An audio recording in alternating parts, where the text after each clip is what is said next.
¿Qué tal, amigos televidentes de TN23? En esta oportunidad, en el tema de la entrevista, abordamos el tema de la inseguridad en el transporte urbano colectivo de la ciudad de Guatemala, y de hecho, pues que recientemente finalizó con la muerte de un piloto, un usuario, en este caso de sexo femenino, y 4 más heridos. Esto ha ocasionado una paralización parcial del transporte en las rutas 36 y 37. Tras el ataque que sufrió una unidad de transporte público de la Ruta 37, cientos de usuarios se vieron afectados ante la escasez de estas unidades. Ante esto, el defensor de usuarios del transporte público de la Procuraduría de Derechos Humanos mostró su preocupación ante estos hechos y realizó un llamado a las autoridades de seguridad para tener un mejor control de la delincuencia y así disminuir estos ataques. Al mismo tiempo, aseguró que continuarán realizando la supervisión a estas instituciones. Dentro de las funciones de la institución del Procurador de los Derechos Humanos está supervisar la administración pública, que es lo que hemos estado realizando durante todo el año, supervisando el actuar del Ministerio de Gobernación, en particular de la Policía Nacional Civil y del Ministerio Público, para garantizar que al menos ellos realicen algún tipo de acción que no sea tenido tan contundente.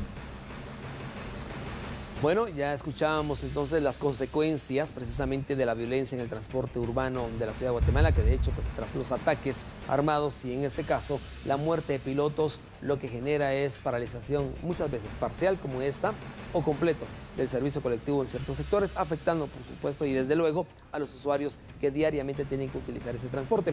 Hoy está conmigo el licenciado Julio Rivera Clavería, ex ministro de Gobernación y ex jefe de seguridad y coordinador del técnico del sistema de seguridad en Guatemala. Analicemos esta parte, licenciado. Usted que es analista en seguridad y que ha visto de frente precisamente estos incrementos de hechos violentos en su tiempo cuando fue ministro de Gobernación, también cuando fue jefe de seguridad, y que de hecho ahora continúa y se ha incrementado aún más con la muerte de pilotos y consecuencias como estas. Vea, lo que sucede es que uno no puede dejar aislado una problemática que es una realidad en el país, que es el tema de las maras. Normalmente o generalmente este tipo de delitos los cometen la gente de la Mara 18 como de la Mara Salvatrucha, y son producto de las extorsiones que se plantean a los diferentes transportes en las diferentes zonas del país. Lo que ha sucedido es que, para desgracia nuestra, la gente en el tema de seguridad no se ha dedicado a ponerle atención a un fenómeno criminal que cada día crece más y que nos va a afectar mucho más, de una manera más grave, más adelante, si no se le pone un hasta aquí. Y en ese sentido, uno tiene que tener cuidado con dos cosas.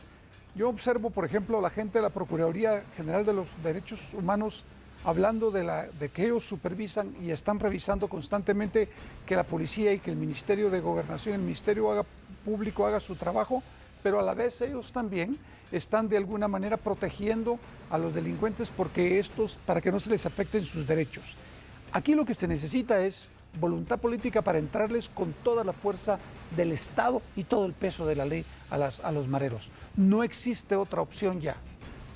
Uno tiene que poner sus barbas en remojo y ver lo que está sucediendo en El Salvador.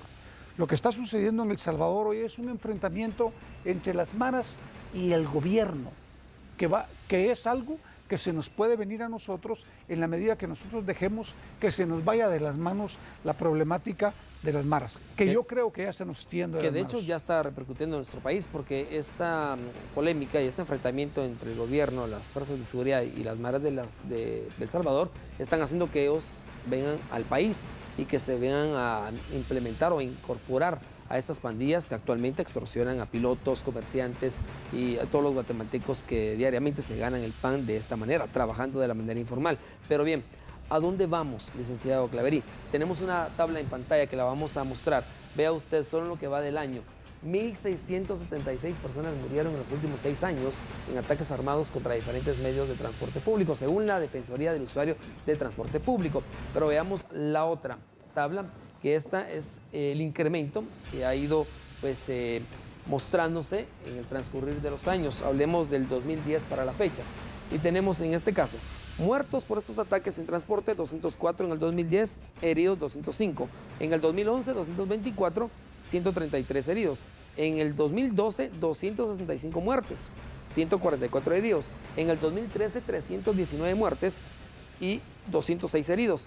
En el 2014, 418 y 434 heridos. Y en el 2015, 246 y 201 heridos. Hasta la fecha llevamos 1.676. Quiere decir que prácticamente estaremos cerrando el año con las mismas cifras. No ha bajado el número de ataques ni de muertes en el transporte colectivo. ¿Qué tendría que hacer las fuerzas de seguridad para poder brindar la seguridad ciudadana, que es un derecho de Estado? Mire, hay varias alternativas.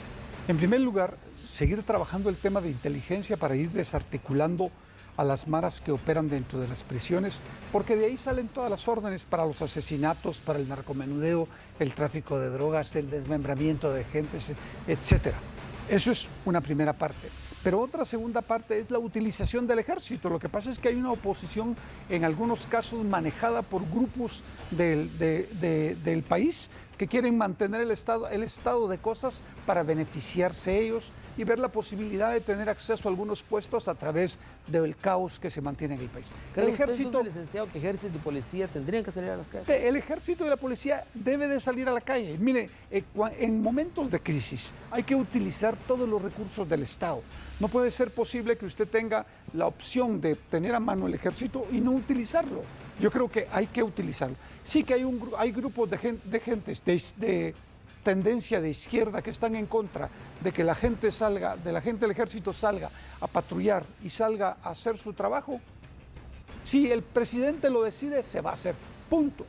Aquí hay que buscar el beneficio para la población, no para un pequeño sector que no decide absolutamente nada en el país. Por lo tanto, yo creo que eso es fundamental.